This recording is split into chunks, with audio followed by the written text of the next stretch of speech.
নমস্কার, আমি গৌতম রায়, কনভেনার উদ্বাস্তু সেল, নদিয়া দক্ষিণ সাংগঠনিক জেলা।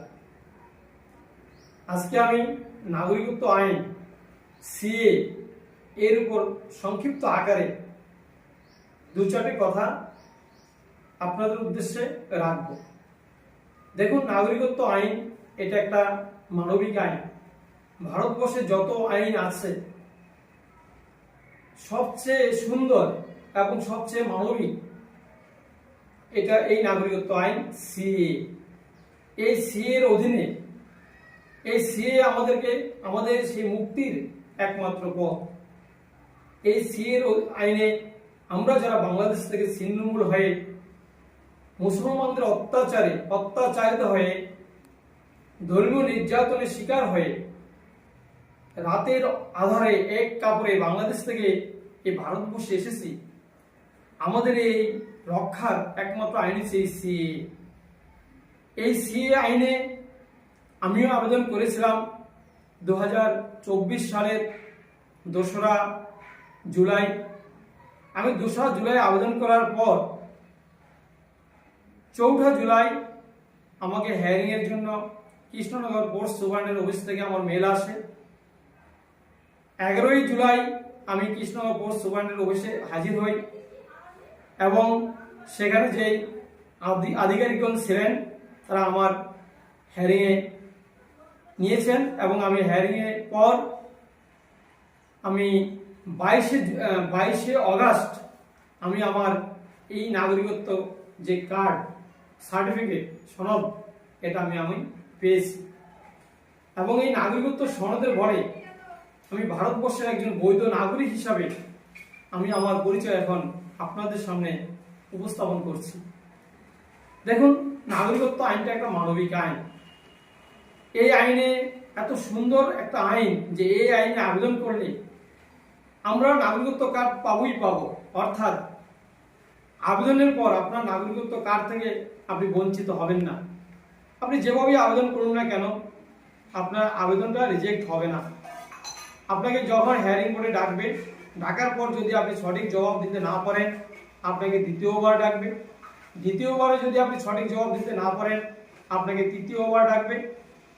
তৃতীয়বারও যদি আপনি সঠিক জবাব দিতে না পারেন আপনাকে আবার পুনরায় আবেদন করার জন্য আপনাকে সুযোগ দেওয়া হবে। অর্থাৎ আপনি যেই পর্যন্ত নাগরিকত্ব কার্ড হাতে না পাবেন ততদিন পর্যন্ত আপনার এই প্রসেসিং চলবে। এই প্রসেসিং চলার পর তারপর আপনার কার্ড আপনার হাতে আসবে, অর্থাৎ যেদিন আপনি কার্ড হাতে পাবেন সেদিন থেকে আপনার এই প্রসেসটা বন্ধ হবে। অতএব এর মতো একটা মানবিক আইন হয় না।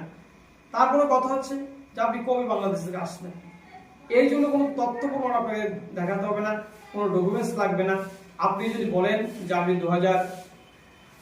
1980 সালে এসেছি সেদিন থেকে আপনি নাগরিক, যদি বলেন 90 সাল থেকে, যদি বলেন 95 সাল থেকে, 2000 সাল থেকে, কিন্তু আপনি আবেদন করছেন কিন্তু এখন 2025 সালে এসে আবেদন করে যদি আপনি সেই 2000 সাল, 2090, 1990, 1980 উল্লেখ করেন, আপনি সেদিন থেকে যেদিন আপনি ডেটটা উল্লেখ করবেন সেই ডেট থেকে আপনি নাগরিক। যেমন ধরুন আমি 2024 আবেদন করেছি, কিন্তু আমি দেখিয়েছি যে আমি 2000 সালের 3রা মে ভারতবর্ষে এসেছি। আমার নাগরিকত্ব কার্ড যেদিন ইস্যু হলো আমি কিন্তু 2000 সালের 3রা মে থেকেই ভারতবর্ষের নাগরিক। অর্থাৎ 2006 সালে আমার ভোটার কার্ড হয়েছে, সেই 2006 সালের ভোটার কার্ড আমার বৈধ। 2008 সালে আমার রেশন কার্ড হয়েছে, 2008 সালের রেশন কার্ড বৈধ। 2013 সালে আমার ড্রাইভিং লাইসেন্স, আধার কার্ড, প্যান কার্ড, যত রকম কাগজপত্র সমস্ত কাগজপত্র আমার বৈধ বলে প্রমাণিত হয়েছে। অতএব আমাদের সেই মাননীয় যশস্বী প্রধানমন্ত্রী নরেন্দ্র দামোদর মোদী এবং আমাদের স্বরাষ্ট্রমন্ত্রী অমিত শাহজি আমাদের জন্য এত সুন্দর একটা আইন, আমাদের যারা বাংলাদেশ থেকে ছিন্নমূল হয়ে এসেছি আমরা ভেবেছিলাম যে আমরা অভিভাবকহীন, কিন্তু না, আমরা যখন ভারতবর্ষে আসলাম আমরা দেখি যে আমাদের বড় একটা বটগাছ, বড় বৃক্ষ অমিত শাহ এবং নরেন্দ্র মোদীর মতো আমরা এমন একজন প্রধানমন্ত্রী এবং স্বরাষ্ট্রমন্ত্রী পেয়েছি যে আজকে সমস্ত বাংলাদেশিদের পরম বন্ধু, যারা অত্যাচারিত ভারতবর্ষে এসেছে, সবচেয়ে পরম বন্ধু আজকে আমরা পেয়ে গেছি। আজকে অমিত শাহজি এবং নরেন্দ্র মোদীজির মাধ্যমে তাদের বদৌলতে আজকে সমস্ত বাংলাদেশি যারা উদ্বাস্ত হয়ে ভারতবর্ষে এসেছে সবাই আজ মুক্ত।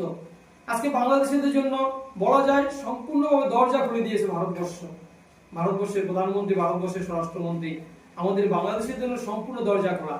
যেমন ধরুন 2014 সালে 31শে ডিসেম্বরের পূর্বে যদি আপনি এসে থাকেন তাহলে আপনি সিএতে আবেদন করতে পারবেন। 2014 সালের 31শে ডিসেম্বরের পর থেকে 2024 সালের 31শে ডিসেম্বরের মধ্যে যদি আপনি এসে থাকেন তাহলে আপনি FRRO করতে পারবেন বা FRO করতে পারবেন। যদি 2024-এ 31শে ডিসেম্বরের পর আপনি ভারতবর্ষে আসেন, আজ পর্যন্ত অর্থাৎ আজ 25শে সেপ্টেম্বর এই পর্যন্ত দেখা গেল, এরপর যারা আসবেন তারা কি করবেন, তারা আপনারা LTV-তে অর্থাৎ লং টার্ম ভিসা আপনারা আবেদন করবেন। তাতে আপনার ভারত সরকার 5 বছরের জন্য আপনি থাকতে পারবেন। তারপর 1 বছরের জন্য, যেহেতু সিআইএ উল্লেখ করা আছে যে 6 বছর একটানা বসবাস করলে, এটা বিগত যে সরকার ছিল কংগ্রেস সরকার, তখন এটা ছিল 11 বছর।